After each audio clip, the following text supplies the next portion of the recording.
discussion boards this week. There are two discussion boards this week, and both of them kind of start from the reading that we did in our text, and then we kind of are adding a little bit on it in this course. So the first discussion board is about workspaces. So in chapter 5, we kind of dive into the 4 effective workspaces that Carl Hooker talks about, but I want you to kind of think past that for this discussion board. So I want that as a framework and as ideas in your mind, but thinking a little bit more outside the box as well. So when we implement a one-to-one into our classrooms, one of the benefits of using technology in your classroom is that the students can move about the room.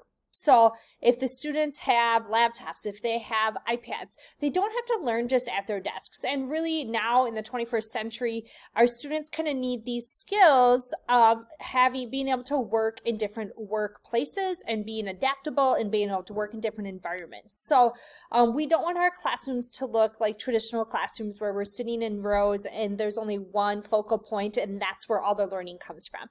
We can learn from our devices, we can learn from each other, we can learn in other ways. So what I want you to do is really think about would I love my classroom to look like with one-to-one devices. So some of you guys have been one-to-one for a while and you maybe have already changed your room around. And some of you guys are just going one-to-one or might be going one-to-one. So I want you to think about your classrooms. And a lot of schools, if you look at new schools right now that are being built and stuff, they kind of use that whole like flexible furniture where everything can be moved easily, where there's a lot of collaboration space. So I really want you to envision, because I'm a one-to-one classroom, what can I do differently? What would my classroom look like? What would I see if I walked into your classroom? Now, sometimes I make people actually like draw this out and make this whole presentation about their ideal classroom.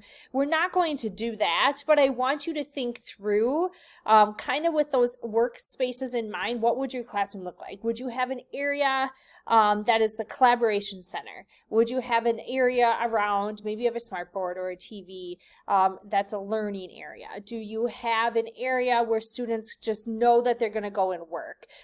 So what would I come and see in your classroom? What are important spaces that you want to design and have in your classroom? Again, try to get away from that mindset of, I mean, my first classrooms look like this as well. 20 years ago, where I had tables, the students sat at faced my projector at the time. I had a projector at first and then got smartboard shortly after, but they all faced that because they didn't have a device in front of them. But now our students have devices in front of them and they don't need that one focal point of the smartboard to be the only place that they can look for information. The teacher is not the only source of knowledge in the classroom. They have access to so many other things. So what could the classroom look like now? My desks maybe would be in groups. Maybe I would have them around the outskirts and we have collaboration in the middle. What does your environment look like? So just kind of briefly describing to us what are some of the intentional spaces you're going to create in your classroom. And then the second discussion board is the SAMR, where you're going to put in here your presentation or your document or whatever on your SAMR lesson that you took from No Tech through the SAM&R. Put it in here, comment on each other's, maybe give each other's ideas. Like, if I might read through somebody's, I might think, oh, you know what else you could do? This would be a really cool tool, a really cool activity you could do as well. So commenting on each other. So those are your 2 discussion boards this week, and I'm excited to dive in with them. Please be active participants.